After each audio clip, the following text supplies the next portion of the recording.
Joffrey, it only seems like yesterday since you first signed for the club on loan. How have you enjoyed your time at Sunderland? It's been very good. Obviously I've enjoyed playing a lot of minutes. It's something I haven't had in the last few years, so it's good for my development, and from minute one all the lads were welcoming, and yeah, I've enjoyed my time so far. Yeah, game time was obviously a big objective when you first arrived. So what have you kind of learned from your spell within the first team here? Well, I think obviously the Championships, it's a very tough league. I think I didn't underestimate it, but I didn't realise how difficult it can be. You know, it's a physical league. I think I've just adapted to it. The first few games, I think it's fair to say that I struggled, but I think I've got better as I've got on, and I'm hoping to end the season strong. Yeah, you mentioned adapting to things. You've had to have the burden of responsibility being the lone striker due to injuries. What sort of challenges have those presented for you, do you think? Well, I don't think striker's my natural position. I think just behind a striker, you know, playing off someone who's a bit bigger than me, but I've played there before, and it's tough. It's a tough position, obviously, playing against big, strong centre halves every week in, week out, getting kicks and stuff. It's hard, but I've enjoyed it. As I say, it's good for my development, and I've learned for my time here. So. But your role within being a striker has seen the kind of rest of the team flourish as well. Has it been a bit of a selfless act, do you think, on your part sometimes?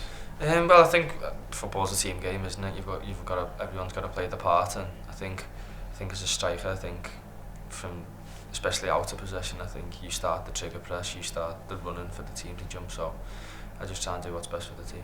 And the other week, a special moment for you scoring against Huddersfield at the stadium, a lighter goal you took really well. Yeah, well, that was my second one at Stadium of Light. In an ideal world, I would have hoped to get more goals in my time, and hopefully I can grab a few in the last two games. But you know, that's football sometimes, and as I say, I've learned a lot from my time here, and I'm grateful that it's happened. How do you feel as though your relationship is with the Sunderland fan base?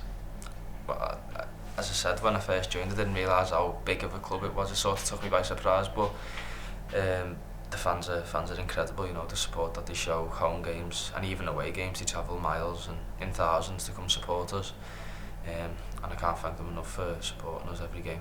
Just reflecting on the weekend's win over West Brom, huge win for the push for the playoffs, and one that carried a lot of emotion as well. Yeah, well, I think I wouldn't say we had a tough start to the game, but going 1-0 down, it's tough in any game, and the lads showed great character to come back from that. And I think that just shows the fight that we have in our team, and we're ready to push in the last two games and hopefully try and secure that playoff spot. And to get results, obviously you mentioned there you've got to have a lot of fight, but it's obviously a lot of talent that has to be shown on the pitch. It just showed what we're capable of as well. Exactly. I think we've got a good balance between the team of, you know, hard work and talent as well, and most players have both of them traits. So I think it's obviously took us a long way this season, and as I said, hopefully we can just get into that playoff spot, and never know what can happen from there. There's plenty of smiles after the win on Sunday. Just how is the confidence in the dressing room at this moment in time? I think we're all in a good place. You know, I think at the start of the season, or I don't think this was the expectation. You know, coming up from League One, it's usually harder and teams have a tougher time. But as I said, we've got a lot of quality in the dressing room, a lot of fighters. So I think that's the main reason why we are where we are. The next challenge sees us host Watford at the Stadium of Light, and as we've seen many a time over the weeks and months, not one to be underestimated either. No, it's a massive game. I think if we could get 3 points out of that, I think we set ourselves up nicely. But as you said, we can't think too much about playoffs. It's focusing on the next opposition, and every game we're planning on to beat the next opposition. We can't get ahead of ourselves. Just take it game by game, and hopefully get 3 points. And just finally, the fan base are going to play a crucial role on Saturday, as those, you know, as you mentioned, those two massive games are there to come. Yeah, as they always do. You know, at home it's never quiet. Even when we're on the back foot, you know, they get us rallied up. So I'm sure they'll do the same again, and hopefully we can put a good result and performance for them.